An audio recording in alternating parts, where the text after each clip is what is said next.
everyone, it's Kara from IPS, and today I'm here at the Themendous workshop.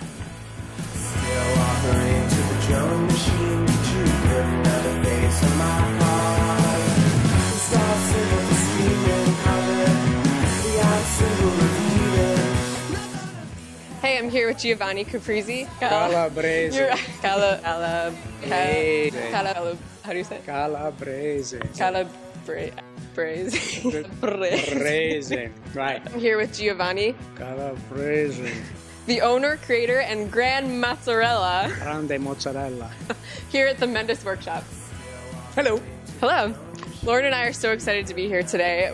We love your work. We think it's so cool. It's just, I've never seen anything like it.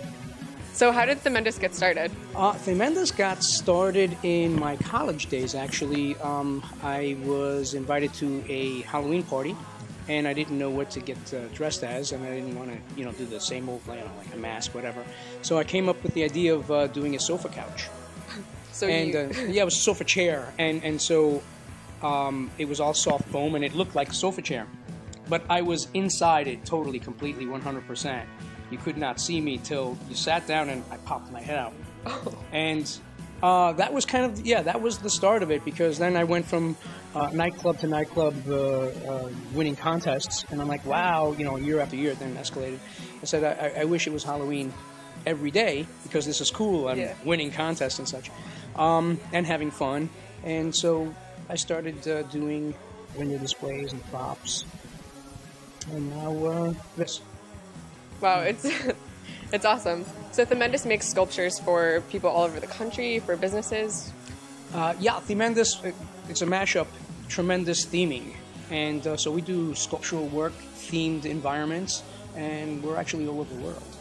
Yeah, pretty cool. But yeah, we do work for restaurants, amusement parks, family fun centers, children's museums, private homes.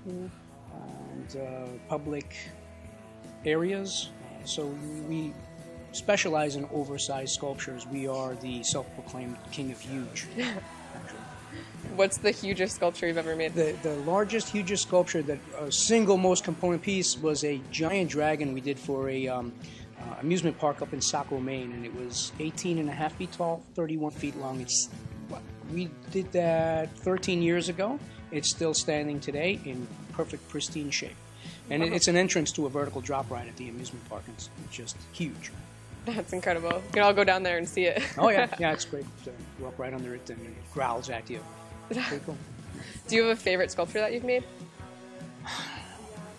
No. They're all my favorite. Every one is a challenge. Yeah. None of them are the same. We never do the same thing over and over again, so everyone really is my favorite. Yeah.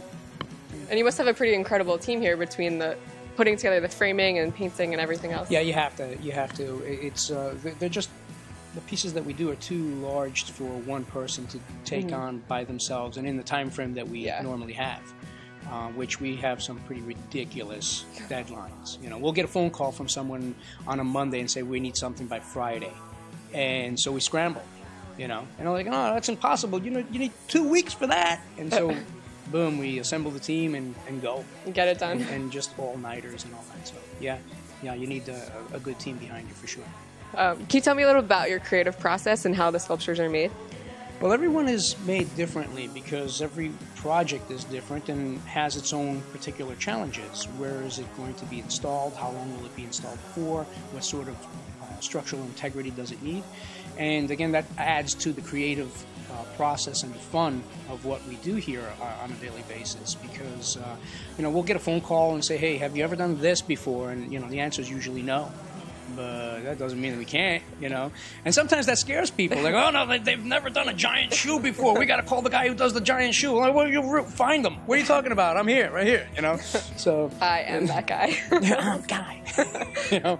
So it's insane, to say the least. You have to sit down and say, well, okay, how the hell do I do this? And you got to get it done fast. There's no time for, let's make a test. Let's test it out. Usually, you want to make a small maquette, and then that will solve any question, answer any questions.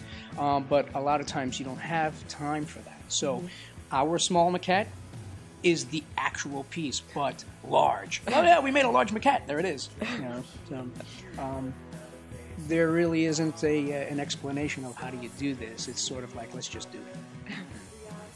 So what's the weirdest request you've ever gotten for sculpture? Wow, the weirdest. I would say, you know what?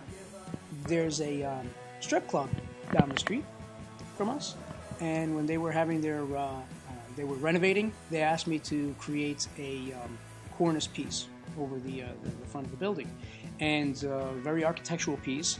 And since we mostly specialize in sculpture-wise, an architectural piece was in a bit of a challenge, and I wanted to sign it somehow. And I said, well, you know, can I put my name to it? He's like, don't write your name on it. And I said, oh, no problem. I sculpted my head and then made a mold, so I duplicated it, and I've got this Roman helmet on and all that. So I'm forever, you know, embedded in the side of this strip club, looking down at you as you enter.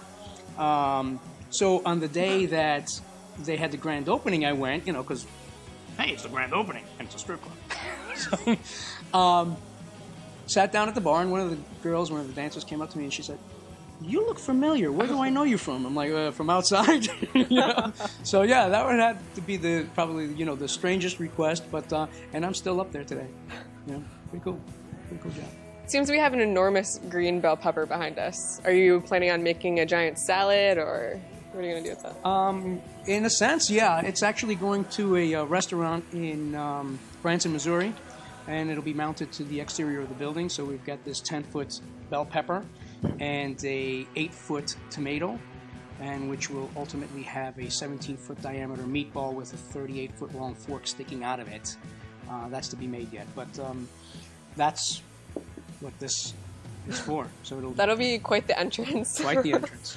Huge entrance. Yeah. So it's quite a piece. Yeah. We film everything that we do. There's a lot of antics that take place here, and again, because every day is different, you really don't know what to expect. So we film every day, and we're putting all of those antics into our own sizzle and an online show which we call Last Time on Themendous. Last Time on Themendous.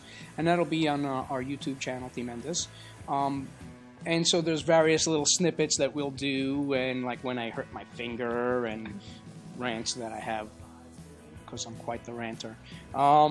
Did you lose your finger in one of these sculptures? I almost did, with this particular sculpture, with this pepper. As a matter of fact, I gouged my finger with a screwdriver, and almost lost a nail, and it hurt very much.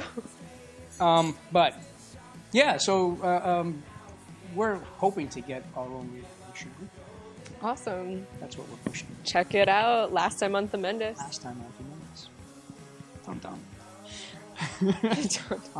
But yeah, it's every day is a challenge, and every day is different, and so we try to have fun with what we do.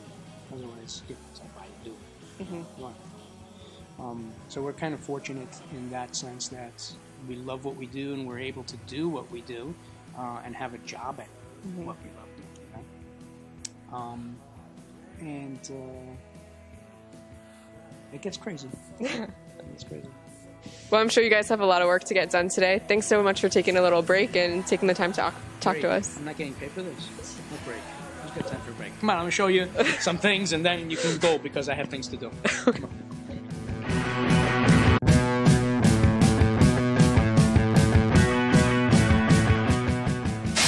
He's going to get sandpaper right now. What am I supposed to do? I don't know how to do these things. Well, that about wraps things up here at the Themendous Workshop. If you guys want to see what this looks like when it's all done, you can check it out on their website, themendous.com. Click on the box below. And that's about it. I had a great day. See ya, I'm Cara Polillo, and this is Giovanni Calabrese. Calabrese. You say tomato. I say tomato.